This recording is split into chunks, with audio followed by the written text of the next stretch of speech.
Fill her up. You're listening to the Gas Digital Network. Conceive, believe, achieve. Shut the f*** up. And new undisputed UFC middleweight champion of the world, Michael the Count Bisping. This is Believe You Me on the Gas Digital Network. All right, ladies and gentlemen, we are back with the Believe You Me podcast. This is going to be basically the Anthony Lionheart-Smith episode.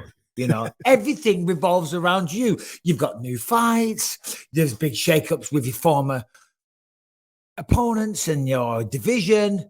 We've got the biggest star in the sport coming after you. I mean, you're all over the place, Anthony, these days.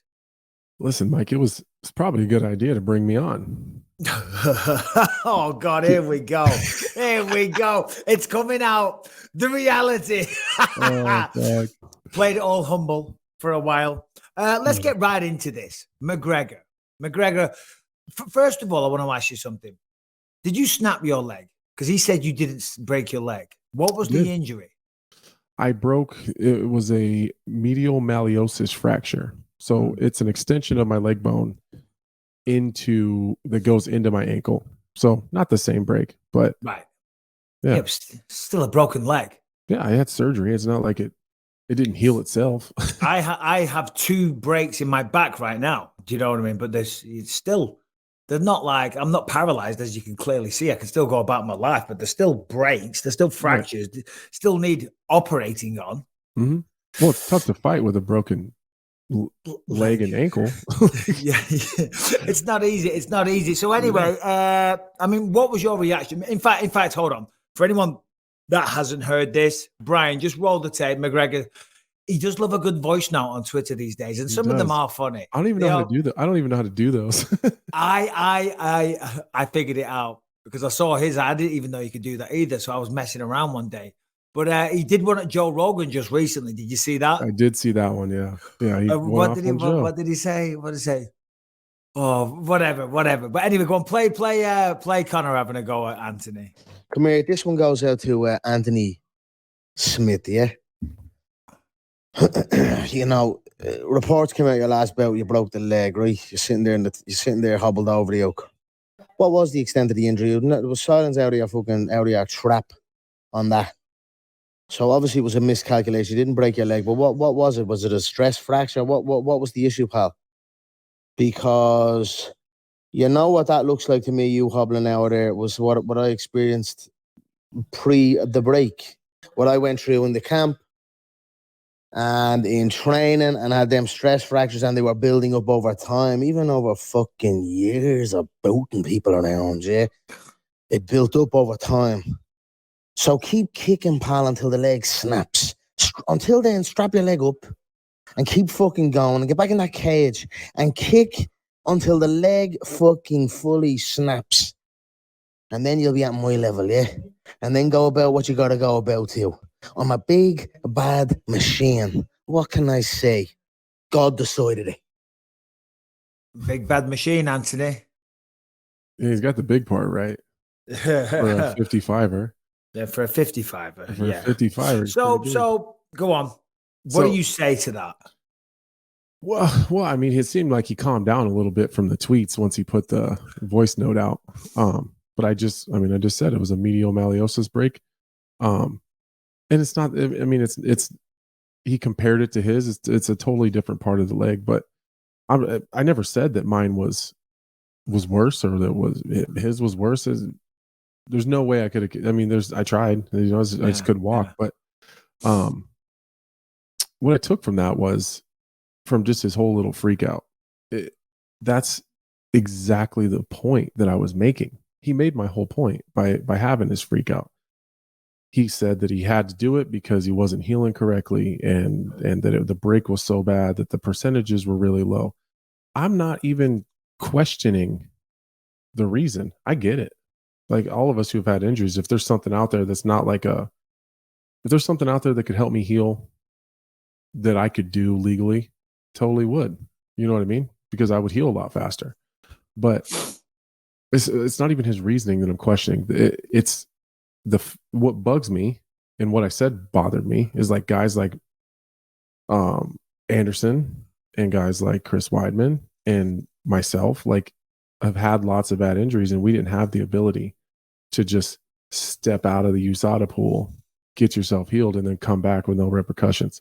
That was my issue. So him justifying it, some of the stuff that's on the USADA list could help us a lot in terms of healing and getting back faster. I don't disagree with that. Did he break any rules? You're the one who played devil's advocate. Yeah. You said he's not breaking any rules. That's because different rules apply to him. Like I don't have that capability, or at least I didn't think. I mean, is that the thing? Can we do that? Yeah. Well, I was going to say, I'm not sure, Anthony. I mean, is that what makes you think that you can't? If you are, if you've got a broken leg, you can't fight for a while. Why can't you come out? In the USADA bylaws, the only way that you can get out of the pool is if you're no longer in a contract with the UFC or you retire. That, as far as the rules are written, that's in their rules. That's reasons for you leaving. But I guess you could contact them and say, look, listen, I'm not fighting anytime soon. I've got a broken leg. So don't bother testing me. I don't want to be Jiří Procházka. I don't want you showing up at my door 27 times. I'm certainly not going to fight for about a year. So take me out of the testing pool and we'll deal with the consequences later. Right. Is that the rule? Like, I don't know. That's how it seems to be. But if that was the case, I think that a lot more fighters would be taking advantage of that to go. Yeah. But also it could be taken advantage of, if that makes sense. Like they could take advantage of the healing properties. But also there's going to be guys that are going to want to, game the system. So did he break any rules? No, because there are no rules. You know what I mean? Like, he doesn't have any rules. So that's what, I mean, I get it. He was pissed. I called him out. I said something about it. It was viewed a lot. I got media'd and they wrote shitty headlines, so it triggered him, and then he probably didn't go back and listen to the whole conversation. I think deep down, Conor still is a fighter. So I bet deep down I bet he gets it. I bet he understands why that's bothersome for some people. So is he going to say that? No, never. But as a fighter deep down in his heart, there's no way he doesn't get it. Yeah.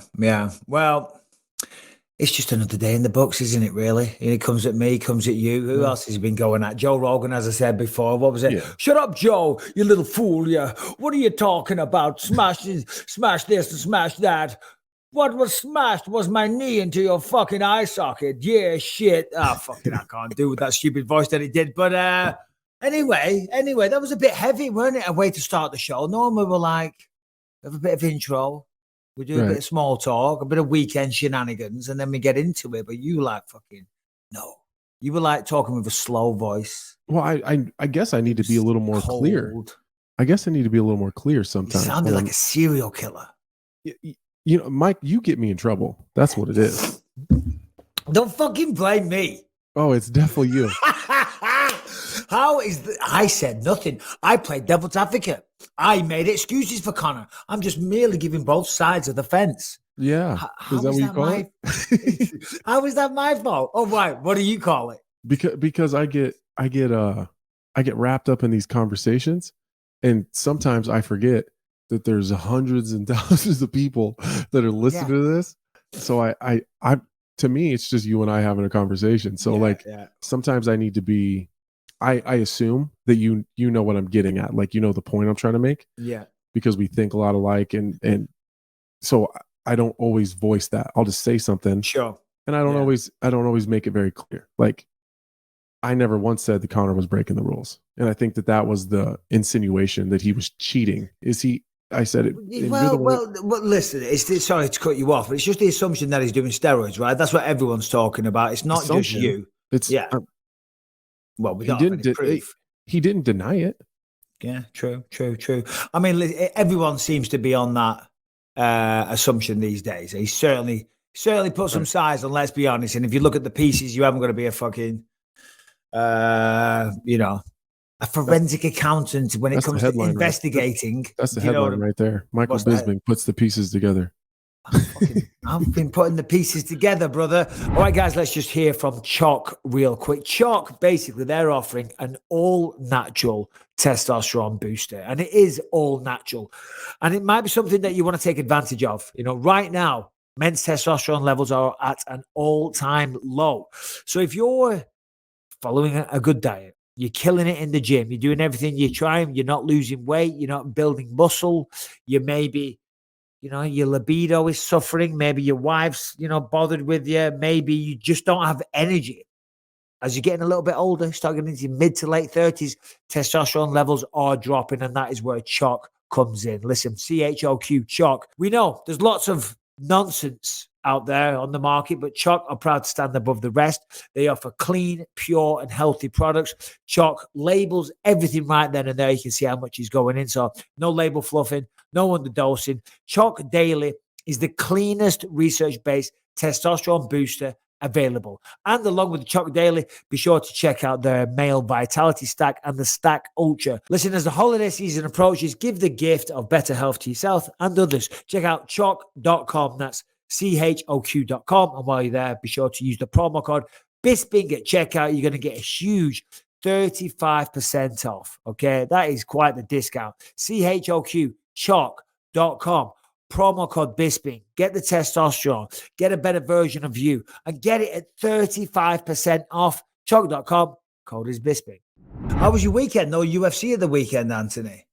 It was good. It was good. We did. I had another Thanksgiving yesterday here at the house. Oh, nice. I'm trying to get this goddamn podcast studio together, but it's not. You see look at my door, like my door and my wall are. You look like you're in prison. You look like you're at a young offenders institute. There's nothing in here. It's just. I know.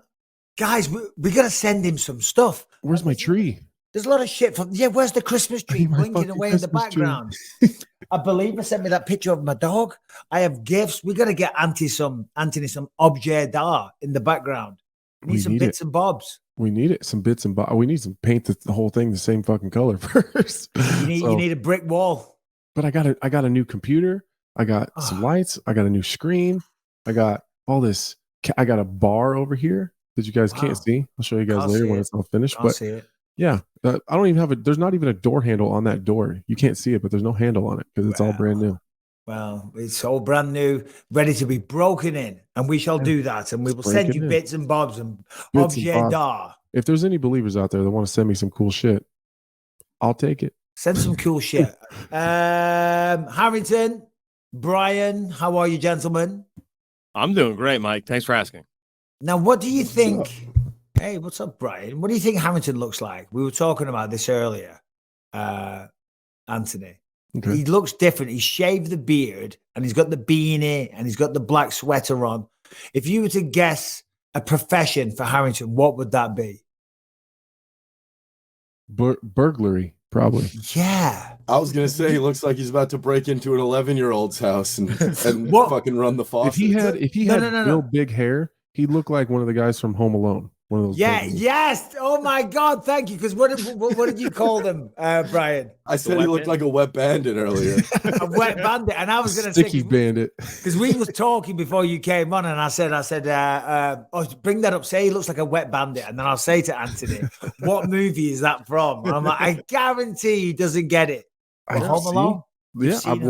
I've watched 1, 2, and 3 over the last 2 days with my kids. All right. So that was quick Christmas, Thanksgiving viewing. Harrington, throw a story at us, please, my friend. Okay. Probably the number one story. It's being talked about on every single publication under the sun, from the New York Times, Variety, 250,000 tweets an hour about it. Balenciaga, the number one, like a top-rated fashion house, is in trouble. Because of an ad campaign that they did that had some very questionable material in it, including a teddy bear in full BDSM garb and court documents referencing some pretty nasty cases. So Balenciaga today came out and said they are now suing the company that created the marketing campaign for them for $25 million because they have defamed them that badly with this ad campaign. First of all, Balenciaga, Anthony. You ever rock a bit of Balenciaga? They got some whack ass shoes. It's awful. I can't get down with it. No, it is bad. Thank you. A design. I'm a shoe nerd. You know, I go to Louis Vuitton and Gucci every once in a while. I like the shoes. I can't ever get down with it's very rare I find like a Louis Vuitton or a Gucci shirt or pants that I would wear, but yeah, no, it's almost never. But the shoes for sure. Brian, just look at the Balenciaga Simpsons t-shirt, because I went down this rabbit hole before with Balenciaga, right? And this whole fucking thing with the kids and the child porn and all the rest of it. And next minute, I'm watching Andrew Tate videos. He's calling everyone a fucking Satanist. And apparently, and then Brian's on board with all of this. But one of the things I saw whilst going down this rabbit hole was a $650 Balenciaga Simpsons t-shirt. And it is awful. It is bad. I would not be seen dead in it. You could go to Universal Studios and get one for $30 and it'll fit way better. That's not the one. It's in black, but whatever. A lot of shit. $650. $650. Yeah. And the shoes are bad. Go on that one there. Look at that person. Who wants to dress like that? Go back to that full image. Who the fuck wants to dress like that? No. And look at that. And they charge like $1,200 for the shoes as well. Never in a million years. I just don't like it. Like their shoes look like submarines on your feet. I don't know. It's not me. So I seen Derek Brunson was on Twitter saying something about Balenciaga, but I didn't know what he was talking about. So what's the right? They do a teddy. Yeah, what's the deal? I don't get it. Brian, you got to bring up the thing. So they did an ad campaign. It's some kids and they're holding teddy bears, and the teddy bears are dressed in like BDSM, like sadomasochistic bondage fucking stuff. So it is all a bit weird, and and they're trying to be. Thought that was a bad idea. Say again. No one thought that was a bad idea. Yeah, and then on top of it, on like this table, there's like court documents ruling on like some child porn case or something like that as well. So it's just in very bad taste. Yeah, that's what I don't get with these big corporate companies that end up running some weird shit that gets blown back in their face. Like that had to go through like 5 or 6 different people. Correct. Like before you even take the picture. No one thought that was a bad idea. Correct. That's a terrible idea. Nobody thought, let's put innocent little children holding teddy bears dressed up as, I don't know, sex toys, whatever you want to call them. Mm-hmm. And then now there's a backlash. You want to sue the ad company. You know? I'm sure someone had to approve it some step of the way. Brian, the floor is yours. I have never listen. Brian says he's not a crazy conspiracist. You are a fucking crazy conspiracist. Stop. One more thing to do before you can speak. Play that Andrew Tate video that I showed you. It's only a minute long. Listen to this cock. Then you're a cock, Andrew Tate. I think he's a cock. I don't know him from Adam. He might be lovely. What are the statistical odds of repeated references to pedophilia being included in multiple advertisement campaigns for one particular brand? Basically, completely impossible. This is very, very purposeful, and they've done it because they're trying to give you hints and trying to normalize and show you and tell you what they do. They're doing this because of karmic retribution. Satanists believe if they tell you what they're doing, if they make their intentions clear and you still adhere to them, that they are no longer responsible for the negative consequences of them. That is karmic retribution. I'll give an example.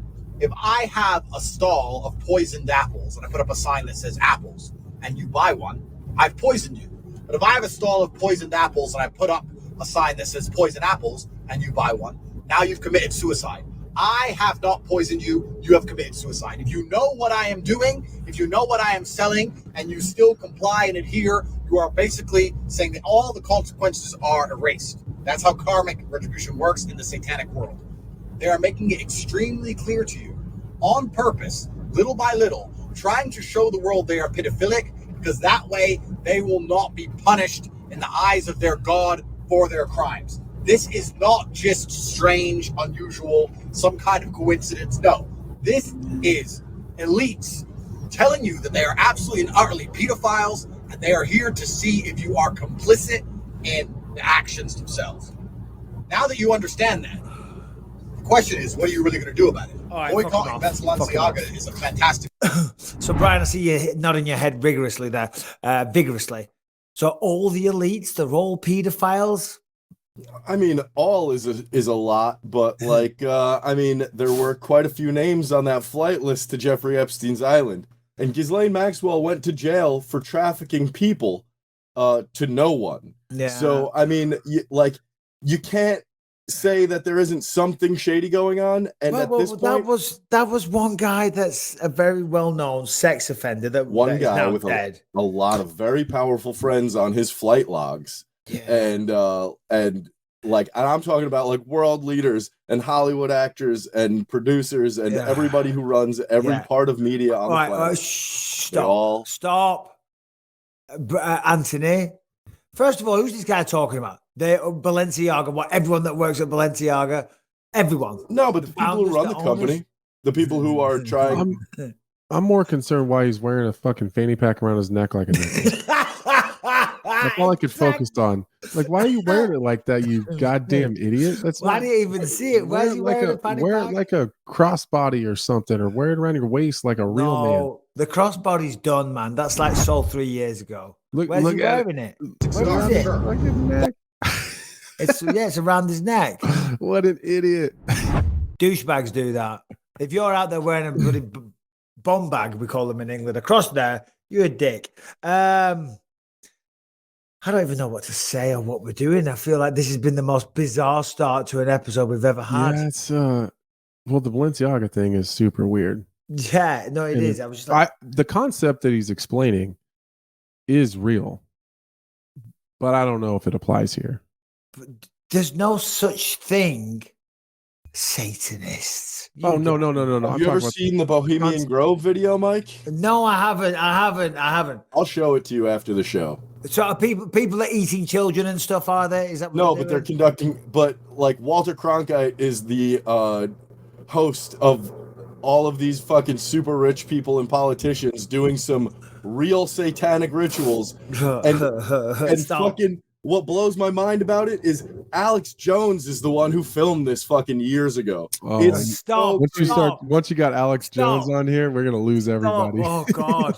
Wow. I do love me some Alex Jones for the entertainment factor. Yeah, well, the concept of telling people what you're doing so that you don't feel like you're wrong or they can't blame it on you or come back at you. That's a real concept for sure. But I don't know if it applies here. But yeah, well, if he's absolutely right. If you give someone poisoned apples and they don't know about it, you've poisoned them. If you put a big sign saying these are poisoned apples and they eat it themselves, well, that's on fucking them, isn't it? And he's so smart for pointing that out. Anyway, you know what I'm going to do? This is you love that guy. Dramatic U-turn. This is us driving down the street. Khamzat's driving. Darren Till's in the passenger side. Me, you, and in the back seat. We're screaming. We're praying. Khamzat, don't crash. Don't crash. He slams on the handbrake. We do a fucking 180-degree turn, and then we drive off in a different direction. And that different direction will be, whoa, UFC 282. What a crazy shakeup that card had, because Jiří Procházka has vacated the belt. Welcome to the show, everyone.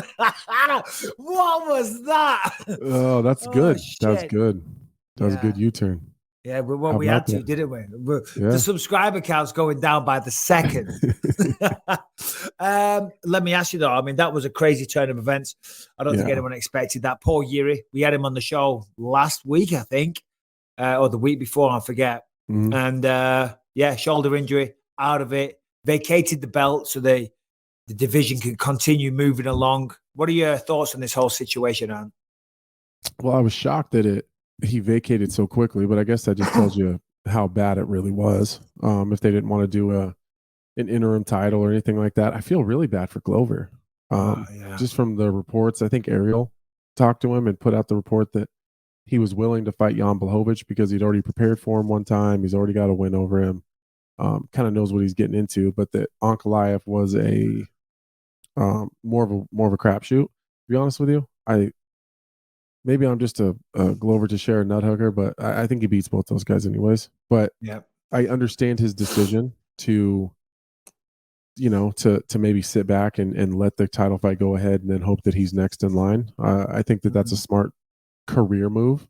I think it's a hard decision to make. So I sent him a text, and just said, You know, man, I know that's a tough decision to have to make. You know, I admire him for making it because I don't think I could have made that decision. I think I would have just fought whoever they put in front of me if the belt was the pot of gold at the end of the rainbow. I've got one thing to say to that, Anthony. The next time you're conversing with Glover Teixeira, having texts, invite him on the goddamn show, bro. Oh yeah. See, I always feel weird inviting people on the show.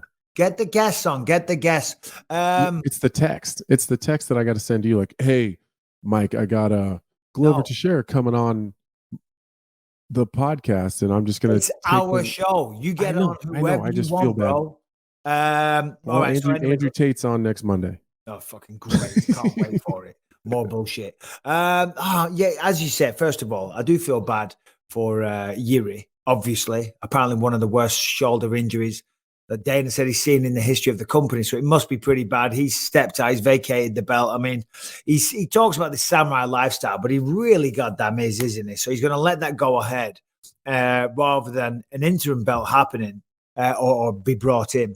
But the thing about that is, though, that when he comes back, if he becomes the champion again, you know, which, let's be honest, it's a big if, he will be a two-time champion. What have defended the belt? Mm-hmm. You see what I'm saying? It does change things a little bit, and he'll be becoming a challenger and stuff like that. I and this is just me probably being a company man, but if you think about it from the UFC's perspective, we already had Glover versus Jan Blachowichz. Mm-hmm. You know what I mean? Yeah, and Glover went through him pretty easy, didn't he? With respect to Jan, maybe it was a bad night at the office, whatever. All we know is the results that happened that night. Glover took him down, choked him out pretty easily. So, of course, I understand Glover wanting that fight. But I kind of get why the UFC would want to give a new fight that we haven't seen as well. You know what I mean? Yeah, especially because that fight was already put together. You know, Glover ended up being the odd man out. So if he doesn't kind of play by their rules and do kind of what they want, I understand them already seeing that fight once before. So, you know, essentially they'd be doing him a favor by giving him an opponent that he's already beaten before. So if he's able to beat him again and then Jiri comes back, then maybe we see Glover Jiri 2 for when Glover's the champ again. So I see both sides of it. I'm kind of good with it, though. I think that the Blachowicz Ankalaev fight was already going to be a fantastic fight. It's just now it's for 5 rounds, which I think benefits Ankalaev. And then obviously, you know, you're a fighter. You're in the division. You're ranked number 5. We'll get to your fight coming up shortly as well. That was just announced with Jamahal Hill. What does this do to you mentally as well? Because obviously there's just been a shakeup in the division. The champion stepped away. Does that like excite you? Does that, you know, bring out these positive emotions? Well, it gets 4 guys out of the way for sure. Yeah. So if no matter who wins, if just say Ankalaev wins, I've already fought Ankalaev, but he'd be the champion. So then Glover or Blachowicz would be coming off a loss. Then Vacates is coming back pretty soon, but he's still coming off a loss. And then that leaves me and Glover. So like no matter what, if Ankalaev wins, my next fight is a rematch, whether it's for the title or whether it's Glover Teixeira, who knows? But and then if you flip that, then Blachowicz wins. Then, you know, Ankalaev's coming off a loss. Blachowicz is a new matchup for me that I haven't had yet. I think it shortens my path. I guess that's my answer. Yeah. It shortens my path and gets a couple guys out of the way. So basically, you go through Jamahal Hill, do it in style like I'm sure you're planning on doing, and you're fighting for the belt. Yeah, good. Yeah, there's definitely a world that exists where that happens. Yeah. Well, that is fucking exciting. So obviously Jamahal Hill is the opponent. Anthony, come on, the floor is yours. This is your fight. How are you feeling for the fight? How do you feel about the matchup? How are you guys personally? Is there any bad blood? Is there any beef? Can we stir the pot? Can we chat a lot of shit? Can we get this podcast mentioned on all the news sites? Anthony, go ahead. The floor is yours. You know, as far as the fight goes, I'm really excited. It's a top ranked guy. He's got a lot of momentum. He's got some hype behind him. He's beat a couple big names. And I'm just ready to get back at it. You know, I'm sick of sitting on my ass. So that's exciting. And as far as the matchup goes, he is, with all respect to him, he's a very interesting fighter. He does a lot of things unconventional. By unconventional, I mean wrong, but it works for his style, you know. So he's kind of unpredictable because he doesn't react the way that maybe you typically would expect him to react in a normal fight. So he's obviously got power in his hands. He's a crafty southpaw. He kind of hinges at the waist differently, and you know, you got to be patient with that guy. He's a nasty counter puncher. He's got lots of patience. He doesn't really rush anything. He's got big power in his hands, and he believes in his chin. So those guys are tough to deal with. Guys with big power that believe in their own ability to take damage. Those guys are tough to deal with. I think I got an advantage on the ground. I think in the jiu-jitsu for sure, grappling, wrestling, the clinch. I think I have the advantage there. I think that I'm the more technical striker. He's probably more powerful. I would suspect. Maybe, but personally, I like that guy. Actually, you know, we had him on nice. here. Good. Well, I thought we had a really good laugh with him on here. That was us. Oh, look at you guys. Yeah, that's him and I and Matt in New York City when we were there for MSG. He was just there hanging out, and he came on we did a live radio show broadcast, and he came and hung out. We had a couple beers afterwards, and it was kind of weird because everyone was asking us like, well, who you guys gonna be fighting next? But we knew all the whole time that it was him, that we were fighting each other. So, but it was cool. He's a cool dude. That's nice. You know, so it's nice and professional. And do you prefer that? Do you, or is it nice? I'm trying to think what I used to prefer. I think I preferred it if there was a little bit of shit. You know what I mean? Because it would motivate me a little bit more. What's your mindset? I would prefer that we got along, to be honest with you. Yeah. It's just less stressful. And I don't carry any additional energy I don't need any reason to get up for a fight. You know, I'm down for a good old fashioned get down anytime. So I don't need to be mad at you to do that. And it's just, I don't know, it just makes the whole experience smoother. Like, we don't have to be separated constantly in the back. People aren't uncomfortable. UFC security likes it. Like, we can fist bump and have a drink. It's fun though. It's fun. It's fun when there's a little bit of shit talk. I mean, because you know what these websites are like. You said the wrong thing and it gets taken out of context. Like, who say I have better jiu-jitsu than Jamahal Hill? Mm-hmm. You said that. That's the headline. I did say that. Jamahal Hill does everything wrong. Exactly. All you got to do is say one sentence like that and it's done. And then he reads that and he's like, go fuck yourself. You said to Brian that he sent you something. Was it all just, what did he send you? Who? Jamal? No. You sent it to Brian, didn't you? Oh. No. It was that picture I put up. Oh, sorry. Yeah. Oh, it was that picture. Sorry. Pardon me. Yeah. All right. He's, I mean, I think he's a lot like me.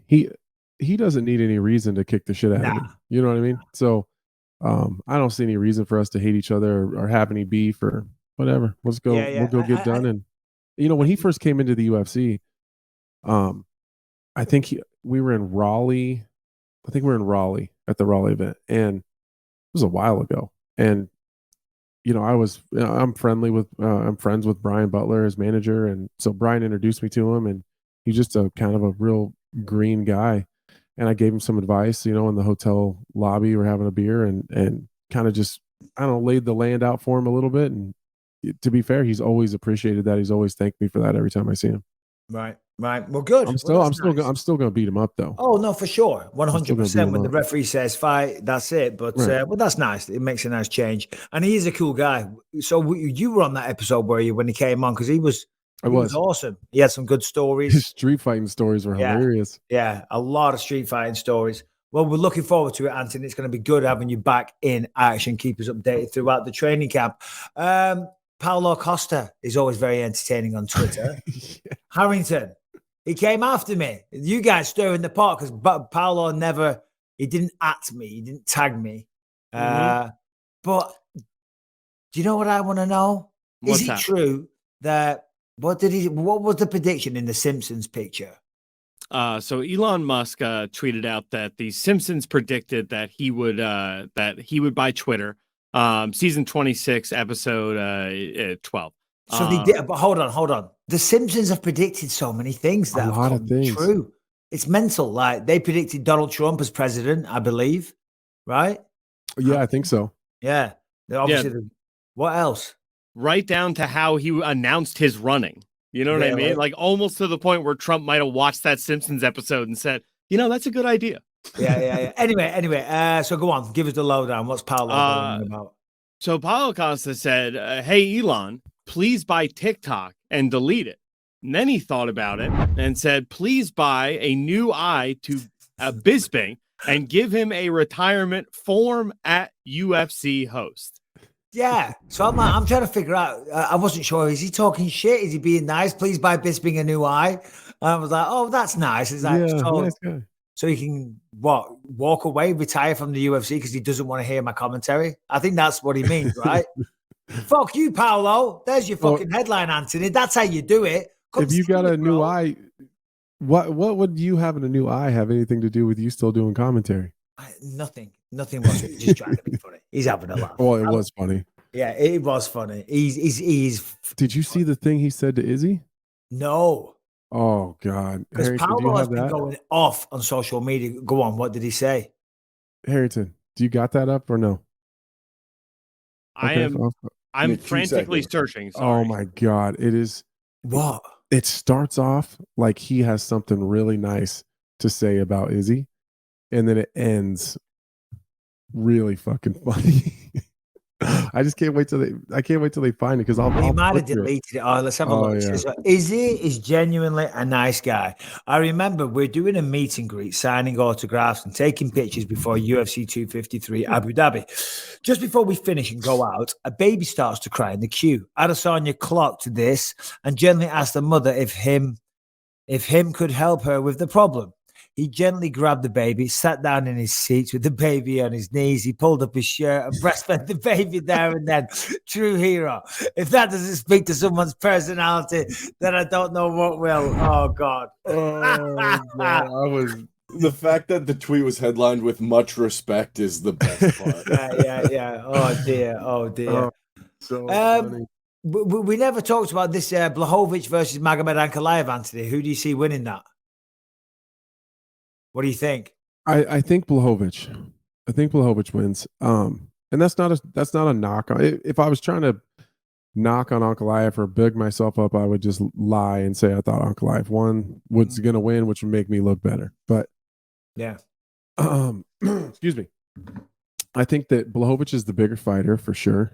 Ankalaev isn't super active on his feet, and versus lesser opponents. Guys that really aren't on his level, he just walks them to the octagon fence, walks them down, and then he essentially takes away their exits. And he's got a real tricky kind of lead hook jab kind of combination where he just paws a lot with his right hook, right jab, and it's fast. But it's all kind of set up with the assumption that you think he's going to shoot on you. So when he fought me, guys in the top 5 aren't intimidated by you. And I don't give a shit what anybody says. You can bully and kind of intimidate and walk around and walk down lesser opponents because they have so many other things they're thinking about or they're worried about or they don't even realize all the time that they're getting walked back to the fence, or they don't have an answer for if you just decide to stick your back foot in the fucking canvas and draw a line and say, I'm not fucking moving from here. Not, you start fighting down in the rankings. A lot of those guys won't do that. So against those guys, he's a bully, and he didn't do that to me because I have an answer. I stuck my foot down, and you're not going to walk me to the fence. You're not going to bully me and push me around. And I don't think he's going to be able to do that to Blachowicz. Yeah, interesting. Blachowicz deals with kicks really well. Ankalaev does like a good rear kick, so he sets a lot of stuff up off of that. I think Blachowicz will deal with that well. Blachowicz got fantastic takedown defense. I just think he's the bigger, stronger guy, and I don't think it's going to be low action probably though. Would in a perfect world, Jan Blachowichz wins the fight, Magomed breaks his leg? Oh my God, his ankle. Ankalaev. He get Ankalaev. Oh shit. All right, Harrington, what have we got? What's the big stories right now? Obviously, that was the big one last week. That was quite the shock. But just put it in the notes. Oh, breaking news. Breaking news happened while the show's been going on. Really? Alex Pereira went on Ariel's show and he said, all right, Khamzat, you want to fight me in Brazil? I just did a weight cut to 185. Let's do it at 205. Come down to Brazil and let's do it. Khamzat said he wanted no part of that fight. No. Where did he say that at? That's what Pereira said. Pereira says he went, I will look up the exact quote here. I went to my manager and said, look, I just did a hard weight cut. I can't make 185 for this right now, but tell UFC I'll challenge him to fight at 205 at UFC 283 in Rio. Chimaev didn't want it. That's what Pereira said. First of all, Anthony, what do you think about this? There's no way on earth that Chimaev just tried to cut down to 185 and couldn't do it. Because that takes a lot of preparation. It takes time. No. That Pereira cut to 185 and couldn't do it again. Yeah, no, I'm saying that Pereira. That's what I meant. Yeah. There's no way. Who the fuck cuts weight when you don't have a fight? There's just anyone that talks about that shit, they're out of their mind. Do you believe Pereira went and just did a test weight cut and said, "Oh, I can't get 185. Let's do 205." No, I think he's talking about the fight with Adesanya. I think that it's that tough that I think it's still bothering him. Oh, really? Well, you think he's trying to fight somebody else? I think that Chimaev has talked a lot of shit. I think he's gotten under his skin. I think Khamzat got under his skin. Why don't you just call Khamzat? Text him. I'll text him. Jesus, Anthony coming after me today. I'll text him. Just text him and ask him if he turned down the Pereira fight. I don't think I've got his number. Text Darren. You know they're together. Yeah, well, they're probably in a bed together. I've got his email. It'll take a while, but I will reach out. I will follow up on that one. That's interesting. I don't believe. I mean, who knows? Well, number one, I think the UFC would want the rematch, Izzy and Pereira. I don't think he has. I mean, he's the champion. They can't force him to fight people. Maybe Khamzat just wants a title. Maybe he just doesn't want a regular ass fight. I was going to say, I don't believe that Khamzat would say no. Yes, Hamilton, more details. Well, that fight wouldn't be for a title because it would be at 205 pounds. So this would be a non-title fight. You would still be open to do Izzy versus Pereira for a rematch, and you could still do Khamzat for any of the titles at 170 or 85 after that fight. Harrington, put your hat back on. Oh, Brian comes on and he goes, as if I have something big to say. I'm like, it's going to be a classic one-liner. And it was, but it was just to make fun of Harrington. Harrington, you just interrupted the flow of the show, the number one MMA podcast, to give us a little bit of bullshit. Pereira's talking out of his ass. He's not the 205-pound champion. He wouldn't be for a belt. You just debunked your own myth. Do you know what I mean? We're talking about absolute bloody codswallop. Do you know the word codswallop? Codswallop. Codswallop. Codswallop. Okay. Garbage. Codswallop. Garbage. Who said that? Jason Mayhem Miller is garbage. I don't know. Robbie Lawler, bro. Robbie Lawler. I love that guy. Oh, me too. Who doesn't? And he's back in action when? Oh, UFC 282. Did you see this thing with Paddy the Baddy? He was out walking the dog. Yes, it's fucking awesome. Oh, this is great. Go on, press play, Brian. Let's have a look at him. This was great. And you got to give it to Paddy because this is actually, someone's a good guy when their dog shit's on the floor and they go to the effort of like ringing the doorbell to say, hey guys, right. My dog's done a slimy shit. Hello? Hello, look, my dog's just had like a sloppy shit outside. I was just wondering if you got some water. I don't want to leave it outside your front path. It is. I'm 5 minutes away from home. Don't worry, I'll clean it. Just, you sure? I feel terrible. You know what I mean? No, it's all right. It's just had a proper sloppy shit and I can't even pick it up with a poo bag. You know what I mean? Don't worry, I'll clean it when I get in. Thank you very much once again. I'm sorry about that. I hate doing stuff like that. That's why I knocked on. Go on, I'll see you later. Go on. Number one, those rings are amazing. They're so handy to have. Paddy, picking up the dog shit. Yeah, You've done the same thing, Anthony? No. If you can pick it up with your, like, yes, when we're walking the dogs, if they take a shit in someone's yard, I pick that shit up and we tie a little knot in it. But if it's like, it's a sloppy shit, what are you supposed to do? I don't know if I'd ring anyone's doorbell at night. Yeah. If I had like a bottle of water, I might just squirt it or something. He's been a good Samaritan. He's been a good neighbor. Being a man of the people. I got a question. Oh, go on. If you're walking your dog, right? and your dog your dog uses the bathroom, you pick up the shit, yeah, and you continue to walk with the bag of shit. yeah. If one of your neighbors has the trash can at the curb, Oh, I'm putting it in that. I do it all the time. Rebecca tells me not to. Rebecca gives me shit for doing it. I'm always throwing my bags of shit in the neighbor's dustbin. Me too. All the time. Yeah, I think that's fine. I think it's my wife does not. No, same. But I wouldn't get mad if someone did it to me. I mean, especially if it was going out and the bins were getting emptied that day. Yeah, as long as it's in a bag and it's tied up and it's not getting everywhere. Sometimes they're not getting emptied that day, but I just don't want to carry a bag of shit. Do you know what I mean? I'm like, I just find one of the neighbors' dustbins and throw it in. But that story reminded me of this is an old one. I might have said it before on the show years ago. But I used to have a dog called Sam, and we were walking to pick up Callum and Ellie from playgroup. So this is like 2002 or something like that. God knows, long time ago. And as we're walking along, Sam stops and does a shit, right? And as he's taking a shit, this old lady's walking by, and she clocks it. She sees it, and I don't have any bags on me. There's nothing I can do. You know what I mean? Mm-hmm. We get the kids. It's only around the corner, the playgroup, kindergartens, that type of thing. Mm-hmm. So we get them. We walk home.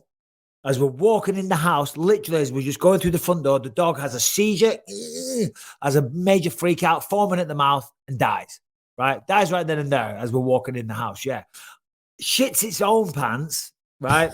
Defecated itself. I'm heartbroken, right? My dog's just fucking died, you know? 10 minutes later, knock at the door. It's the local council. The old woman had seen me not pick up the dog shit, called the authorities on me, so they come round to issue me a fine. I'm crying my eyes out, and I'm like, are you serious? Are you serious? The dog's dead. And they were like, they thought I was coming up with the most elaborate bullshit ever to just get out of paying it. You know what I mean? Yeah. I'm crying my eyes out. Rebecca, they're like, anyway, it just reminded me of Did they give you a ticket? No, they didn't. Oh, okay. So there you go. There's a good little story for you. That's a way to get out. Way to fucking bring that down. That's terrible. Oh, no. Sam was a pain in the ass, man. He used to attack everything. Anyway, enough of that. All right, let's just talk about Manscaped real quick. Listen, you know by now, Manscaped are leading the way, the world's leader in men's below-the-waist grooming. Yes, the Lawnmower 4.0 latest iteration, great battery life.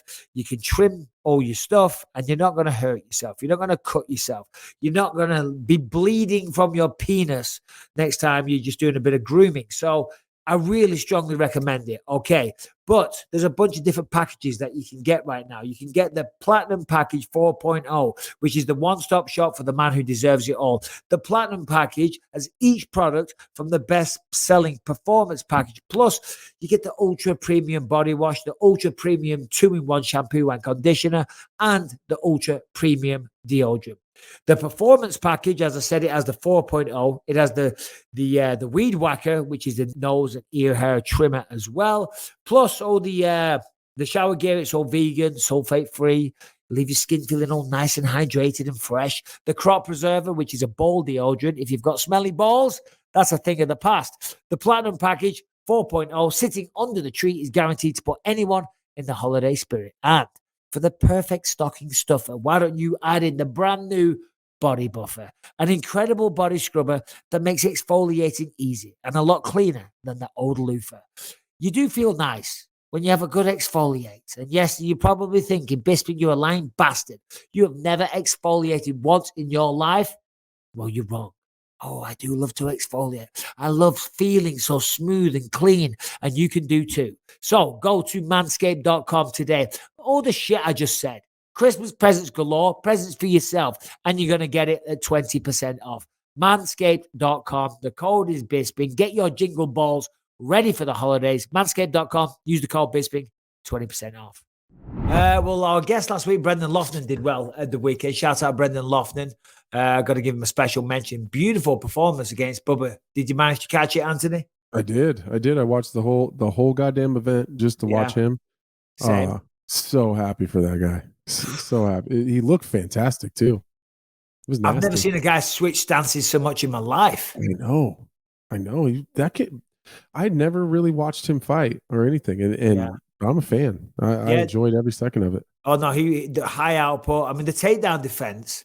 It was very unorthodox because he was doing what I would say was the wrong thing, but he was defending takedowns and escaping every time. Mm-hmm. So clearly not wrong. It works for him. He's obviously got his own unique style of doing that. Do you know what really got me was when his mum came in the cage and he said, "Remember, Mum, when we didn't have a pound in the bank, and now look at us standing there with $1 million." I mean, what a feeling!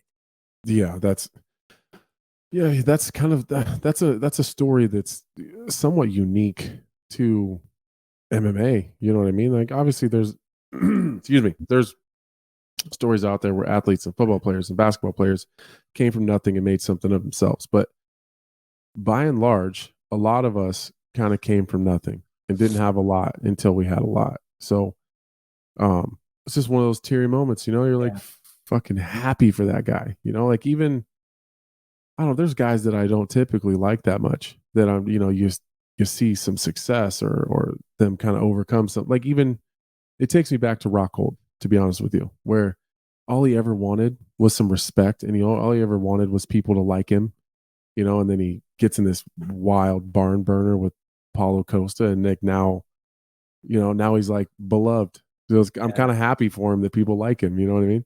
Bless him. Bless him. I'm happy as well.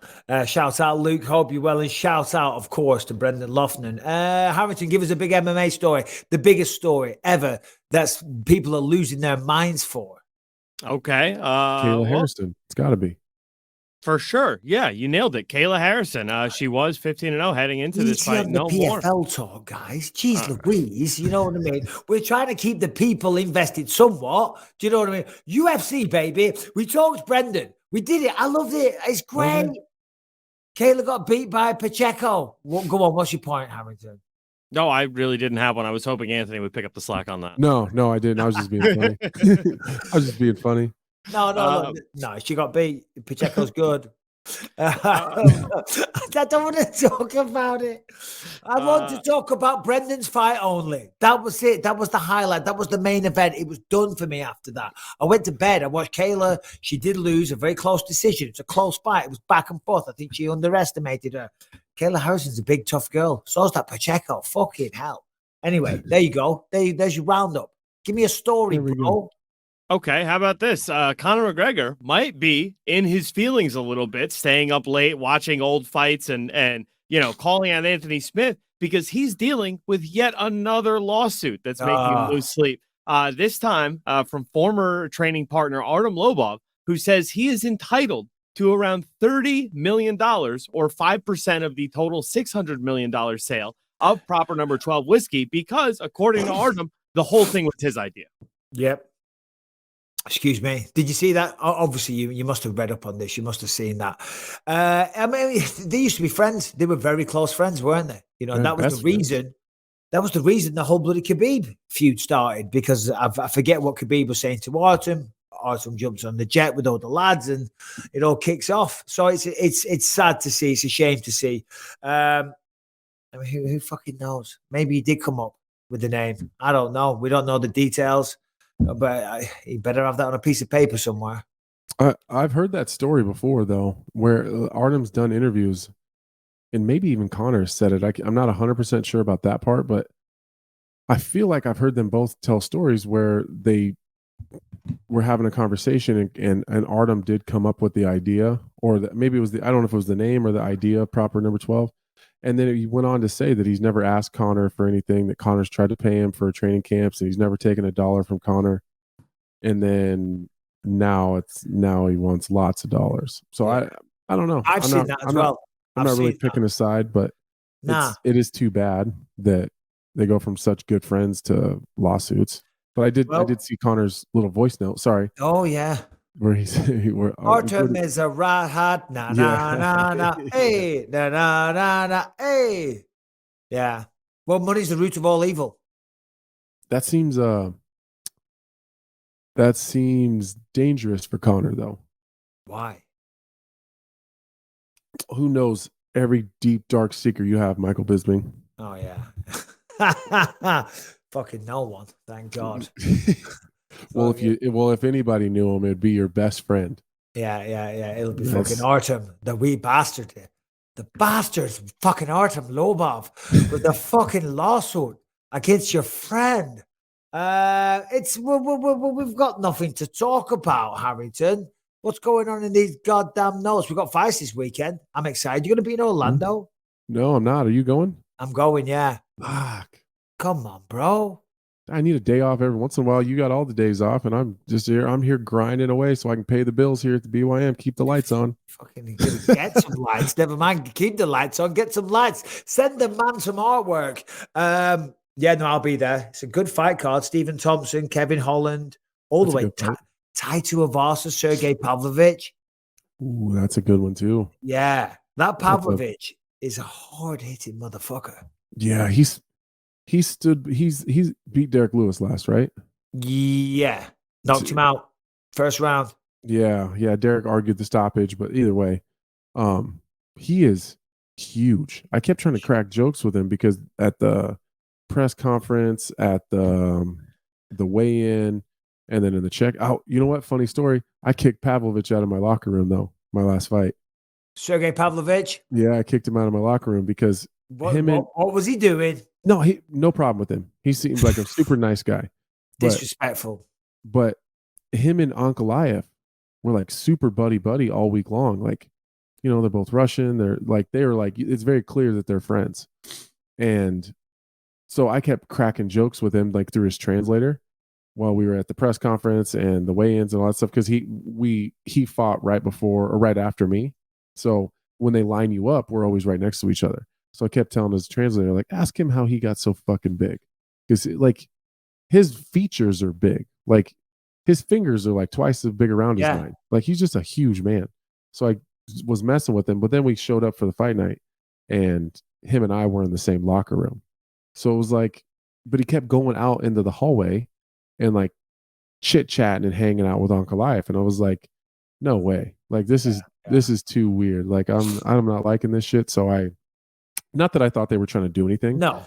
It was just uncomfortable because I'm like trying to get game. I'm trying to, we're game planning. We're warming up. We're trying to get in the zone. And like his buddies over here. So I just asked the UFC if they'd move him.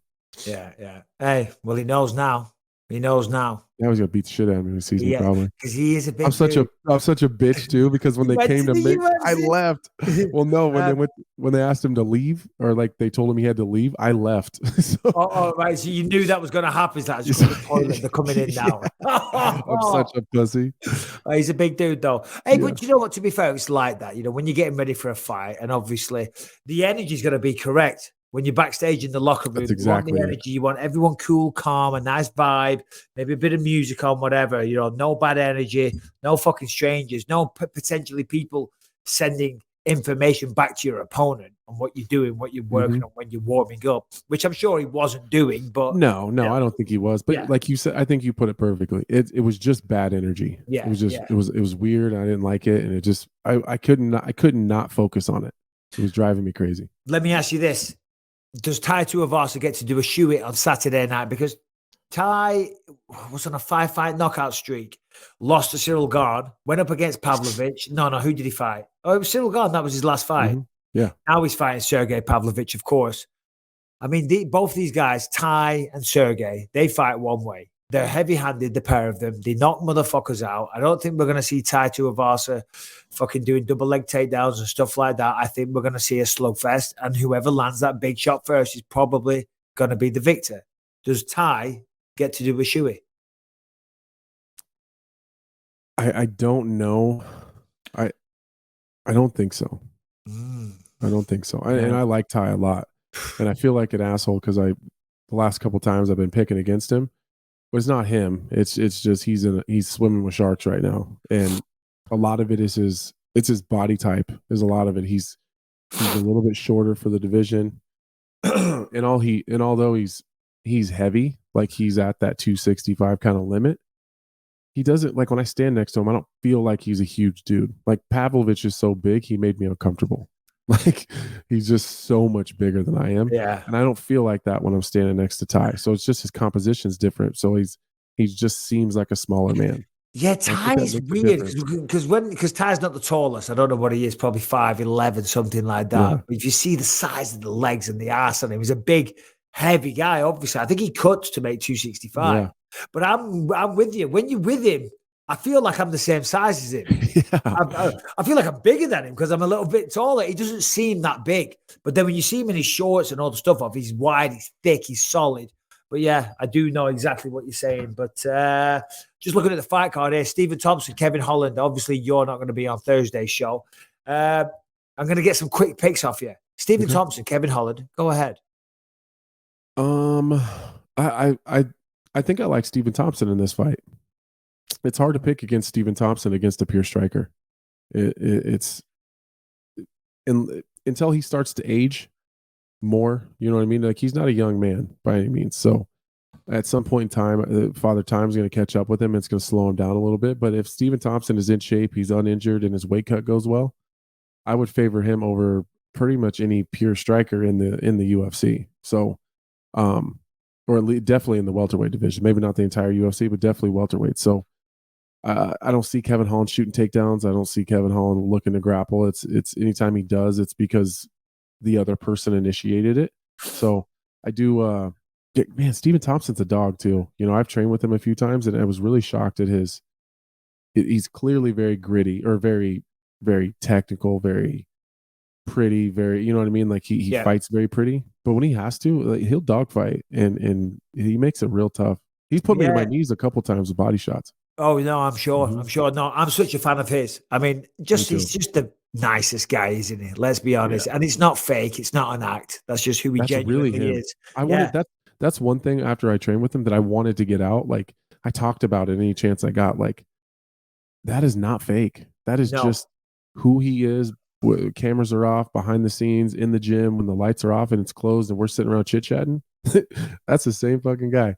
The nicest guy, but I'm telling you, when he fought Jeff Neal, that performance that he put on was ridiculous. I couldn't believe how technical his striking was, his footwork, his shot selection, everything. But the reality is, and it sounds like I'm trying to do a disservice to him because I'm not. If you look at his record, which I'm doing right now, he's only won 3 out of his last 9 fights. You know, obviously that's not what we're trying to achieve. You know, that's not the results he's looking for. He's 39.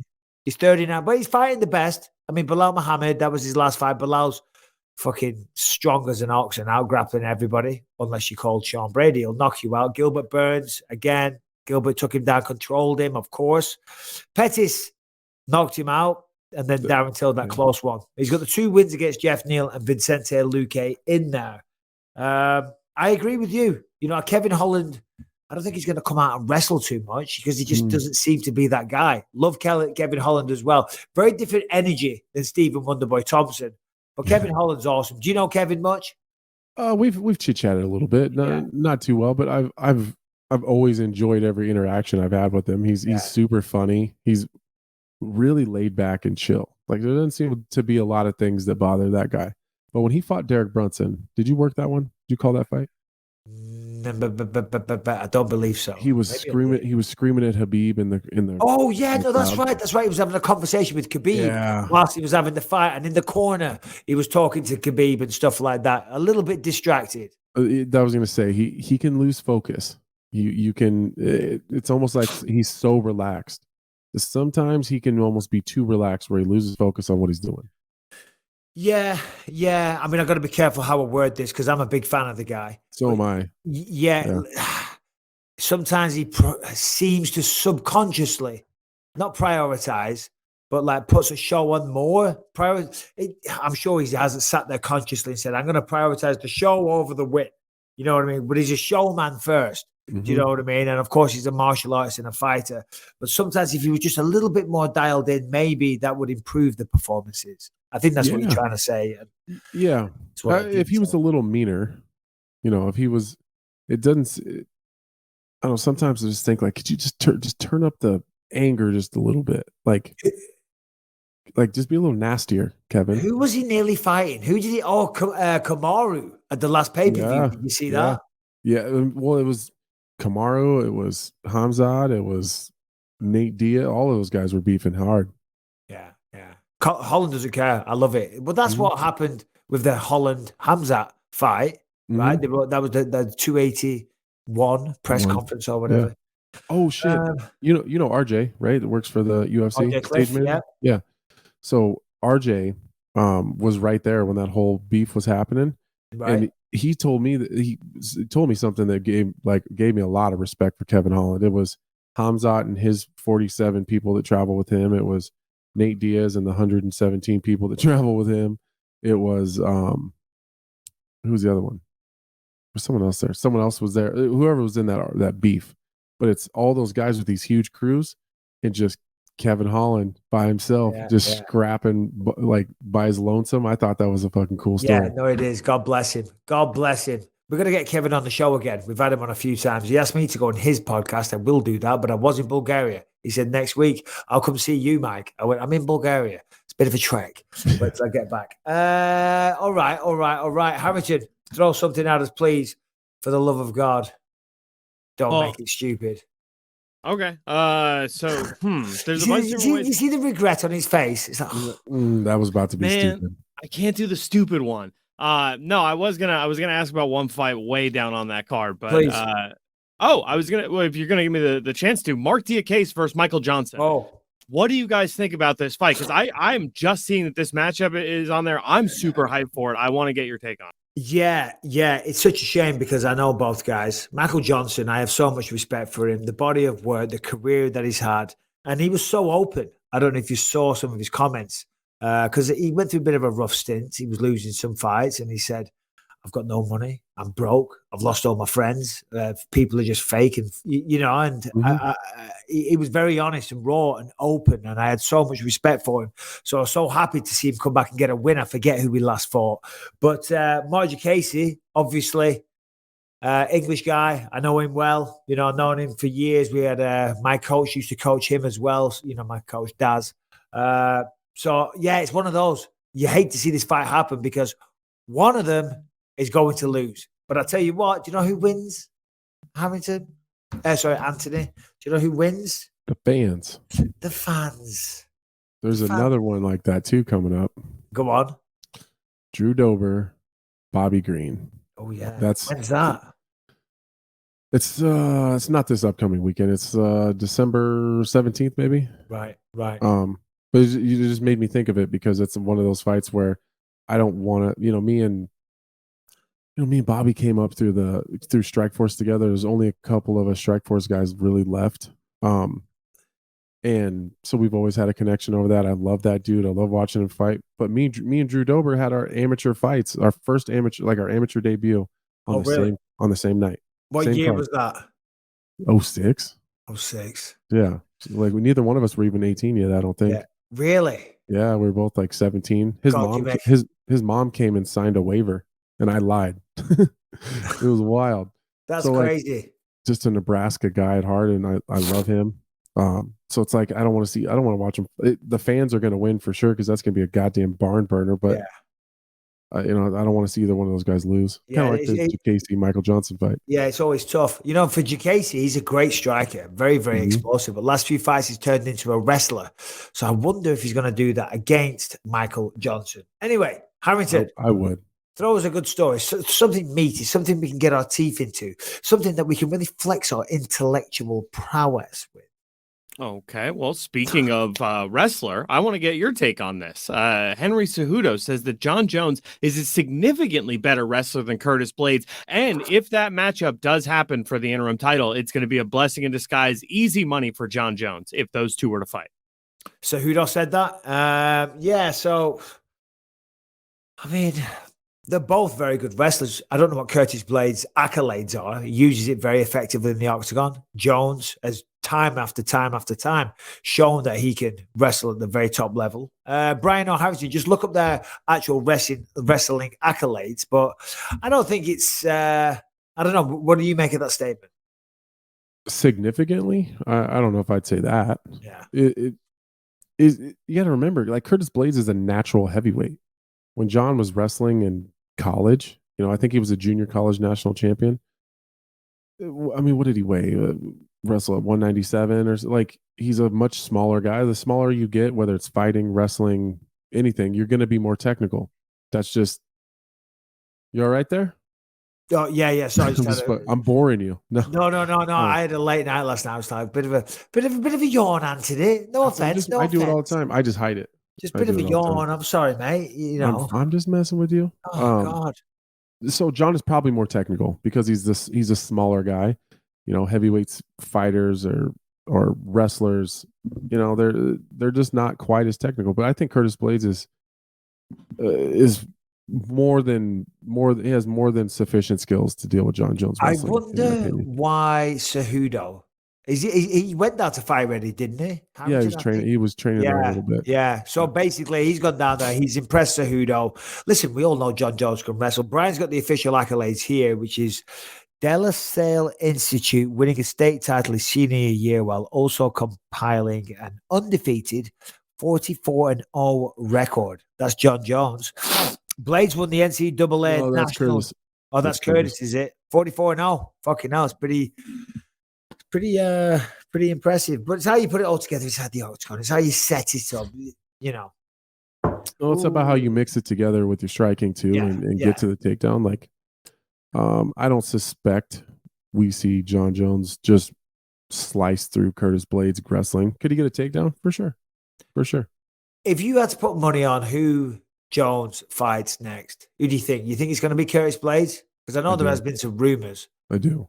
Yeah, I guess it kind of makes sense. I don't think they're going to get the Francis deal done, and Stipe's already out. So I don't know who else it would be. Yeah, Stipe's out. Who else is the Ngannou's still recovering? Mm-hmm. So that's that. During his 4 years, Blaydes compiled an overall record of 95-18 with 121 takedowns. Thank you, Brian, for the information there. Yeah, great. All right, Harrington, what else have we got? That was a bad one. There's no conversation point there. It's just like Cejudo's talking shit, bigging up the guy. Said, yeah, he's a better wrestler. Boom. It's a tweet. Okay. It's a tweet, Harrington. Yeah, that's what MMA journalism is. You report on tweets, dude. I don't know what to tell you. Okay, so I got something here from sports outside of the cage. The World Cup has been pretty crazy this week. I don't know if you saw this. Every single player from the Saudi Arabian team that pulled off one of the greatest upsets of all time is going to be getting a Rolls-Royce Phantom valued at $460,000 for winning one 90-minute game of football. Yeah. Who did they beat? Was it who they beat? Argentina. Yeah, that's right. Yeah, the number 3 team in the world. I mean, I'm just going to say this. That's nothing to them to buy 11 Phantoms. Can we find a Saudi oil prince to sponsor the show? It's nothing to them. It is nothing. But I tell you what, they've banned the beer sales in Saudi Arabia. Have you been keeping an eye on the World Cup, Anthony? I wasn't until we started talking about it in our group chat, and I was ready for the U.S. to put the goddamn smackdown on England, which didn't happen. It didn't happen either way. It was a fucking awful game. That was one of the worst games of soccer I've ever seen in my goddamn life. It was so boring. It reminded me why I don't watch football, because I saw one of the other games. I think it was, Ghana versus Portugal, I think. And the second half was unreal. I was like, can't wait for this. It's going to be great. Fucking hell. Passing the ball around for 90 minutes. No scoring. That's the problem. 90 minutes, no one even scores a goal. Yeah, it was tough to stay focused on for sure. Yeah. But the annoying thing is, because I was like, the Americans are going to take this as a victory. They did too. Yeah, of course they did. They did too. They're like, we get a moral victory because we went to a draw. Sons of bitches. I want a Rolls Royce. That's what I want. Yeah. Would you drive a Rolls Royce, Anthony? Yeah. No, don't say that. Why? Like, if you right now could go out, buy a Rolls Royce, the money wasn't an issue. Mm-hmm. Would you be happy driving around in that thing? I would feel like such a wanker. Oh, yeah, for sure. I definitely would. Biggest dickhead, right? The best part about having the money to buy a $460,000 Rolls Royce is you also have money to not drive your own car. Well, yeah, that is correct. No, I would drive the shit out of it. I'd pick my kids up from school. I'd take it hunting. I do all sorts of shit. Yeah, I've never. Never. Would you put the horns on the front? Duh. Like if you took down a big ass ball, would you put the horns Fuck on? yeah. Oh yeah. 100%. Really redneck it up. All right, let's just talk about Shopify real quick. If you have a business, a small business, a growing business, whatever size of business, you want to be online. You got to connect to the worldwide audience. 8 billion people out there just waiting to buy your products. But when you think about it, you got to get a website. Then you got to get e-commerce capabilities. You got to connect it all to the bank. It sounds time consuming. It sounds complicated. It sounds expensive. Well, no, not anymore. That is where Shopify comes in, makes everything so easy. Shopify instantly, by the way, lets you accept all major payment methods. It has thousands of integrations and third-party apps from on-demand printing to accounting to advanced chatbots and beyond. More than a store, Shopify. Connect with your customers, drive sales, manage your day to day. Also gain insight as you grow. More than a store, Shopify grows with you. Look, at the end of the day, we're talking about taking your business, putting it online in a quick, easy way, an affordable way, an understandable way, and not in a way that's going to complicate your life, okay? You got to be online. So many people out there, but this is the way to do it. And by the way, I've got a great offer because you can try this out right now. And if you don't like it, then you don't have to pay. Shopify.com/believe, all lowercase. You get a free 14-day trial and you get full access to Shopify's entire suite of features. Grow your business with Shopify today. Go to shopify.com/believe right now. Shopify.com/believe. All right. Well, a bit of a slower news week this week, so we ain't got too much to debate. Any questions, Brian? We got a little bit of direction for the show. I had 4 questions lined up, but you guys answered 2 of them throughout the episode. So we do have 2 questions. All right, then. Well, if you want to send a question, send it to bympod@gmail.com. You know that by now. And Harrington will annoy you for the next 30 seconds. Go ahead. Another thing you should know by now is that if you're listening on iTunes, Spotify, wherever you find podcasts, make sure you subscribe to the show. Leave a 5-star rating, positive review on those platforms. If you're watching on YouTube, make sure you subscribe to the channel and you hit that notification bell to find out whenever new episodes drop. And if you're watching a live premiere, hit that like button. Helps us out in that first hour. Also, if you want to catch over 400 episodes you can't find anywhere else, ad-free and uncensored, head to gasdigitalnetwork.com. Use the promo code BYM. Get a 7-day free trial. Check out over 20 great shows on the network. Thank you very much. So, yeah, Brian, please give us the first question. What do we have and who is it from? All right, so this first question here is from Raul from Spain. Raul. Hey, guys. Here, Raul from Spain. Greetings. I want you to ask a question. First of all, Anthony, people are saying that you are going to fight with Jamahal Hill. I don't know if it's true, but my question is, I saw you in the podcast talking and kind of good vibe between both of you. So which is your mental process when you are fighting a guy that maybe you have good vibes with him? Also, Mike, same question for you. I don't know, you tell me, but I guess that you and Child was kind of similar. I don't know. But the same question. When you have been in that kind of situation, which was your mental process? Well, guys, I expect that you could understand my English. Greetings from Spain and have a nice day. Thank you for your show. Bye. But I can't do a Spanish accent. Jamahal Hill. Jamahal, yeah. Jamahal, let's go. But what is your mental process when you're fighting Jamahal? I don't even know what the question was. What's your mental process? I think it was what was my mental process for fighting someone that I like. I think that was what he was getting at.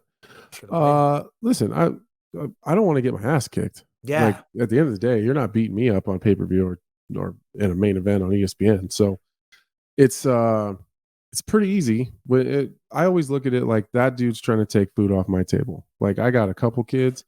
I'm getting fucking old. I only got a couple years, 4 years left in this shit. And I gotta get as much food on the table as I possibly can. And I'm not gonna let anybody take, someday, Mike, I want to be like you.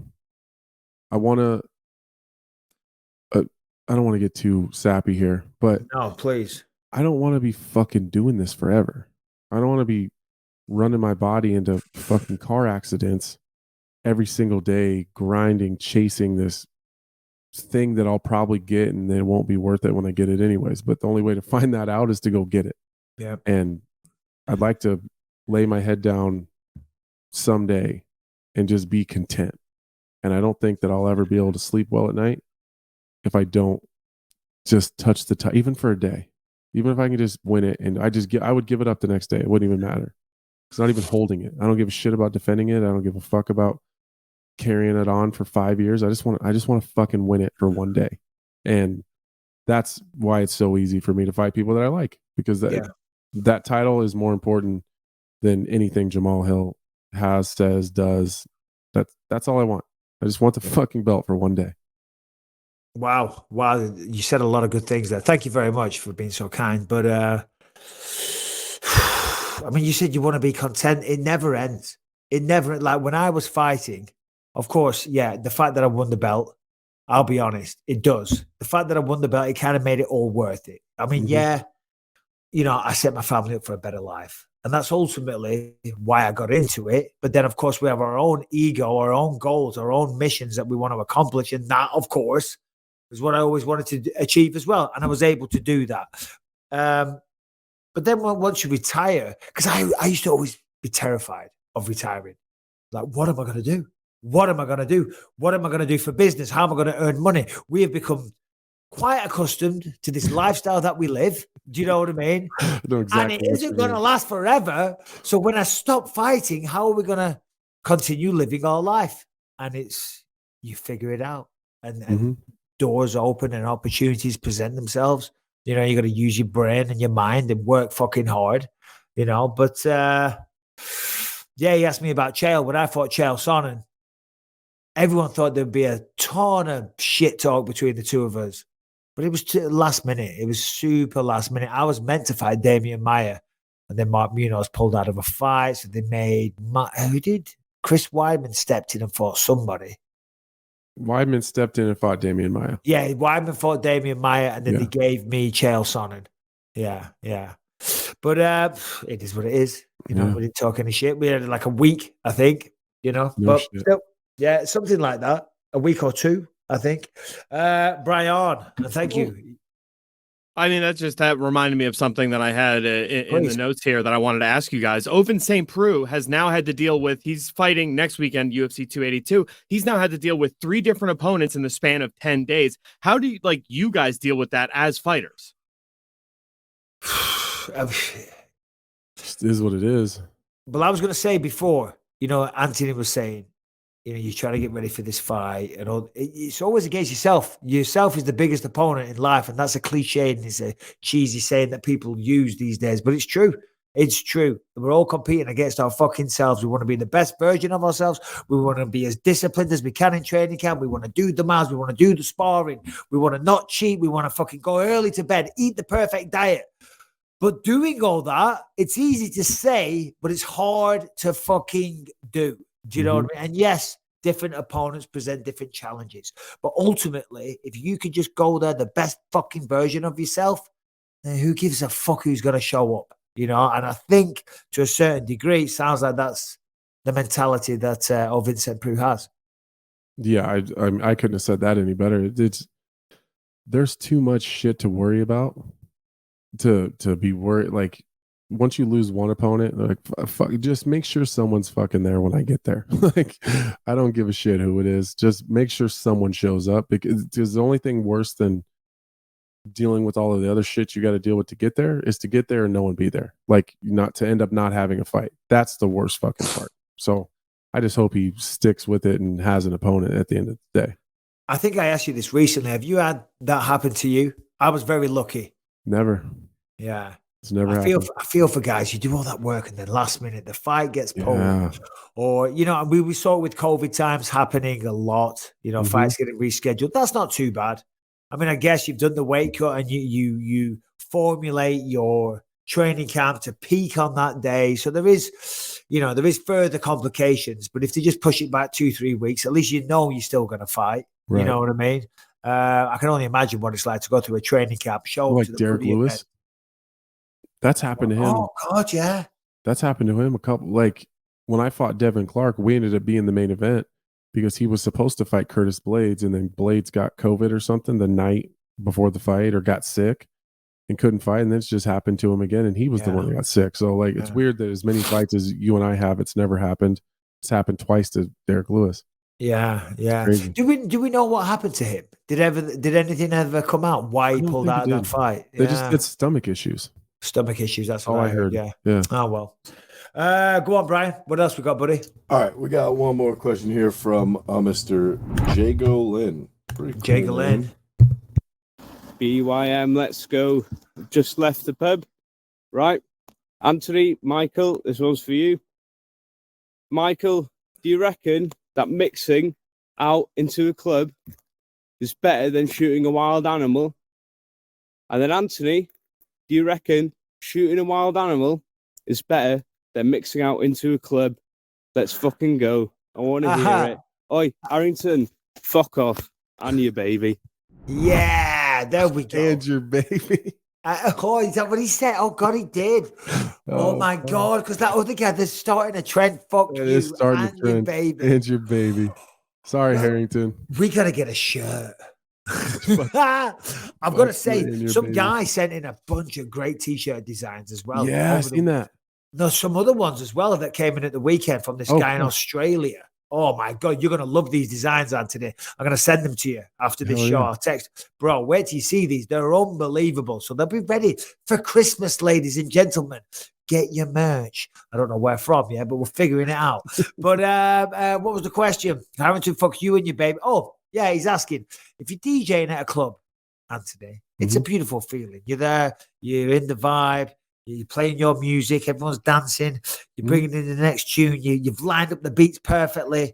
No one DJs, you don't know what I'm talking about. You're bringing it in, you're doing a bit of fucking crossfading, you're mixing, you're bringing it in, everyone's dancing, they're going fucking crazy. Poof, beautiful transition. It feels good, it's nice. But is that better than shooting a fucking innocent animal that's out there? God. Yeah. Is it, little Bambi taking her first step? I've never shot a young animal. I only take mature animals, ones that have lived good lives and taste good. And they deserve to die.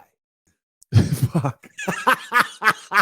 Well, when you say it like that, it's all about the words. It's all about the words. I'm joking. I don't give a shit. If you want to go, I don't care. I don't care. I really don't. Well, it's the way that people say it, like, is killing an animal. You people. I didn't say you people. I said the way that people. I said people. Right. I thought you said you people. If he was to say, is it more fun to mix in a club or go hunting? I'm like, oh, hunting. But then he's like, is it more fun to mix in a club or kill an animal? Like, fucking say it like that. It does when you say it like that. It sounds awful. When you say it like that, kill an animal. Yeah. Hunting is fun though. I'm sure it is. We gotta go. We're all gonna go. We're gonna do the BYM lives. We're gonna come on the right. We're gonna stream the camping trip. Yeah. We're gonna do the races. Yeah. We're doing it. We're doing it next year. We have a lot of things on the docket, but we also want to answer your questions. bympod@gmail.com. We need more. Brian, yes. I was just gonna pressure Anthony into setting a date. Bravo's having out there. Whatever. You can't pressure anyone because I can't confirm a date either. So shut up, Brian. We could start with here's what we could do. Deer hunting and like elk hunting, like that's all a season. So we'd have to both our schedule would have to line up in that season. I couldn't shoot a deer. Could you shoot a wild hog though? A pig? A wild hog. I mean, if it was running at me, snarling in a really aggressive manner, looked like he was going to tusk me. Yeah. I'd do it then in self-defense. I just don't think I could. If I'm being totally honest, if I look through my sights and I see a majestic beast. It's not a majestic beast. They're dirty, nasty animals that do millions and millions of dollars of damage to crops and farmland. And it's really bad for the people, and they're invasive. Yeah. And they reproduce faster than you can kill them. So you'd actually be doing a service for the poor farmers of Middle America. I'm all about doing service for the poor farmers of Middle America. They need I've it. said this. They That's need our my help. mission statement. They need our help. You need to buy bush. You need to buy Bush Light because they're for the farmers, and you need to hunt hogs. Hogs don't fuck around. They will kill you. For sure. Oh yeah. I watched a movie just recently. What was it called? And the guy gets killed. Oh, it's a goat. Game of Stabbed Thrones. by a goat. Game of Thrones. Robert Baratheon gets killed by a hog. Oh, he does on a hunting trip. It happens a lot, actually. God damn. Yeah. And I'd kill a fucking hog. I used to work in a slaughterhouse for crying out loud, Anthony. I know. Why are you so worried about killing deer? I'm not. I'm not. It's just. I'm not. Trust me. I'm just kill the fucking animal. I'll kill. I don't I'll want peer pressure the shit out of you. I don't want to kill it. Pull the trigger, Mike. I don't want to do it, Anthony. I used to kill 500 cows a day. Wow. How do you feel about yourself? You've killed way more innocent animals than I have. I sleep at night just fine. And you guys tortured them before. Just locked in those locked in those terrible buildings and just shit and piss all over the place, and they just get walked to this lonesome death. You know? At least my deer lived a fantastic life. It was out humping deer its whole life.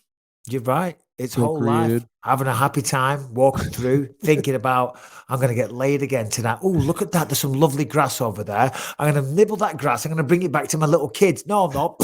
Just had my fucking brains blown out by Anthony Smith.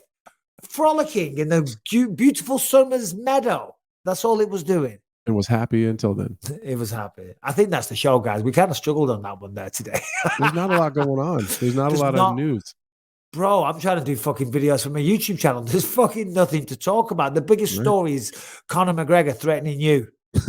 Yeah, it's fucking every goddamn MMA media site out there wrote about it. Have you been getting hit up galore for interviews? No, not really. Yeah. Not really. I did see Harrington get all frustrated on Twitter though. About what? What happened, Harrington? You came at MMAfighting.com. No, it's honestly more just about like the shoddy reporting that's out there. So some site, right, made an infographic of like MMA Fighting took the transcript from this podcast, ran it as an article. Somebody made an infographic of Anthony Smith looking tough and then those words underneath and then just quoted MMA Fighting. And I'm like, I mean, come on, dude.